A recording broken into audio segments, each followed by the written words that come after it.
یہ جو آج باتیں کر رہے تھے شہباز شریف صاحب کہ ہم بھرپور طریقے سے ایک مربوط نظام لے کر آئیں گے، ہم دودھ اور شہد کی نہروں کی طرف موو کرنے کی باتیں کر رہے تھے، تو اگر آپ تھوڑا سا چلے جائیں جو اپریل لگ بھگ 11 یا اپریل تھی 2022 کو جو تقریر کی تھی انہوں نے پارلیمنٹ کے اندر، اس میں انہوں نے بڑے نعرے لگائے تھے. اس میں انہوں نے کہا تھا کہ ملک کی معیشت انتہائی گمبھیر حالات میں ہے، اور یہ کہا تھا کہ 2 کروڑ لوگ بے روزگار ہیں. یہ انہوں نے کہا تھا کہ مہنگائی کا شکار عوام ہے اور ایک خطرناک جو ہے حالات ہیں، اور تقسیم کو ختم کرنے کی بات کی تھی. اور پھر انہی شہباز شریف صاحب نے اختلافات کی لکیر کو ختم کرنے کی بات کی تھی. اور پھر ہم نے دیکھا کہ جب یہ 16 ماہ کی حکومت آئی، انہوں نے کتنے جو ہے وہ اقدامات کیے. انہوں نے لگ بھگ کوئی 1200 ارب روپے کے جو نیب میں کیسز چل رہے تھے، وہ ایسی قانون سازی کی کہ ان میں 1200 ارب روپے سے زائد کے کیسز بند کرنے پڑے. 1645 افراد کو جو ہے وہ سپورٹ مل گئی، اور اس طرح کے، اور پھر اپنے تمام کرپشن کے کیسز معاف ہوئے. ایف آئی اے کو اپنے جو ہے وہ طریقے سے استعمال کیا گیا، احتساب کے ادارے کو اپنے طریقے سے استعمال کیا گیا. پھر آپ تھوڑا سا آگے آ جائیے کہ ڈالر جب یہ آئے تھے تو اور جب گئے تو لگ بھگ 184 کا تھا، 287 اور 300 پہ چھوڑ کے گئے تھے. پھر مہنگائی جو تھی 12.7 پر تھی جب شہباز شریف صاحب آئے تھے، اور انہوں نے کہا تھا کہ ہم مہنگائی کو کنٹرول کریں گے. جب گئے تو 28.3 اور 38.7 پر لگ بھگ چھوڑ کے گئے تھے. اس کے درمیان میں پیٹرول جو ہے وہ 150 تھا، 273 پہ چھوڑ کے گئے تھے. بجلی 100 یونٹ تقریباً 9.50 روپے پہ تھی، جب یہ گئے تو 16.48 یونٹ پہ چھوڑ کے گئے تھے. 100 یونٹ کی بریکٹ کی بات کر رہا ہوں. 200 سے 300 میں 12.62 پہ تھا، جب گئے تو 27.14 روپے فی یونٹ کے حساب سے چھوڑ کے گئے تھے.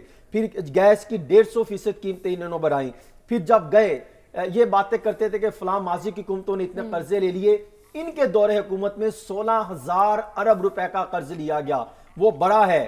تو اس طرح اگر آپ دیکھیں تو مارچ 2022 میں 43,000 ارب روپے کا مقروض تھا، یعنی قرض تھا جو پاکستان نے دینا تھا. اور 16 ماہ بعد 58,962 ارب روپے کا ہو گیا، لگ بھگ 16,000 ارب روپے ان کے دور میں بڑھا. پھر آپ دیکھیں سب سے زیادہ ٹیکسز انہوں نے لگائے، عوام کا خون انہوں نے نچوڑا. عالمی بینک کی رپورٹ ہے جس میں وہ بتاتے ہیں کہ 1.25 کروڑ افراد بے روزگار یعنی غربت کی لکیر سے نیچے چلے گئے. اور پھر انہی کے فیصلوں سے 1 کروڑ سے زائد عوام جو ہے وہ بے روزگار ہوئی، اور لگ بھگ 75% جو ہے وہ کارخانے بند ہوئے، فیکٹریاں بند ہوئی. فیصل آباد ہو، لاہور ہو، کراچی ہو، اسلام آباد ہو، بے شمار افراد کو انہوں نے جو ہے وہ سڑکوں پہ لا کے کھڑا کر دیا. ان سے چھت چھین لی گئی، ان سے روٹی ان کو ایک وقت کی کھانی ایک محاذ بن کے رہ گئی. تو آج یہ کس سچویشن میں نعرہ لگا رہے ہیں. اور پھر ایک اور چیز میں رکھنا چاہوں گا سامنے، یہ باتیں کر رہے تھے کہ ہم ایک مضبوط قسم کا پلان لے کر، کون سا پلان نواز شریف صاحب سے پوچھنا چاہ رہا ہوں. منشور میں آپ نے باتیں جو چاندے کی تھی، میں صرف یاد دہانے کے لیے وہ چند پوائنٹ رکھنا چاہ رہا ہوں. انہوں نے کہا کہ ہم مہنگائی 1 سال میں 10% جبکہ 5 سالوں میں 4 سے 6% تک لانے کا دعویٰ کیا گیا تھا.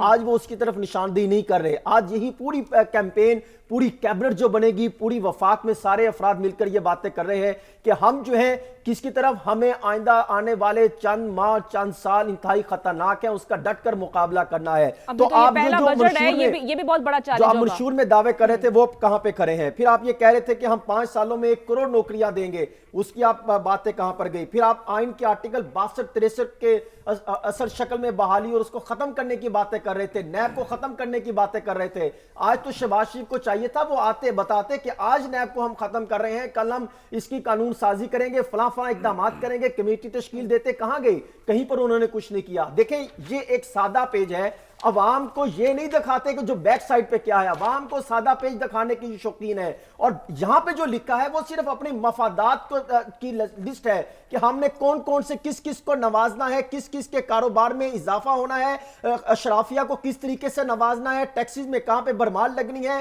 آئندہ آنے والے بجٹ میں ہم کس طریقے سے اپنے آپ کو نوازیں گے یا جو اس سائٹ پر افراد ہیں ان کو نوازیں گے. اس لیے تو یہ یوں بات کرتے ہیں کہ چاروں انہوں نے اپنے آپ کو نوازنا ہے، عوام کو انہوں نے کچھ نہیں دینا. یہ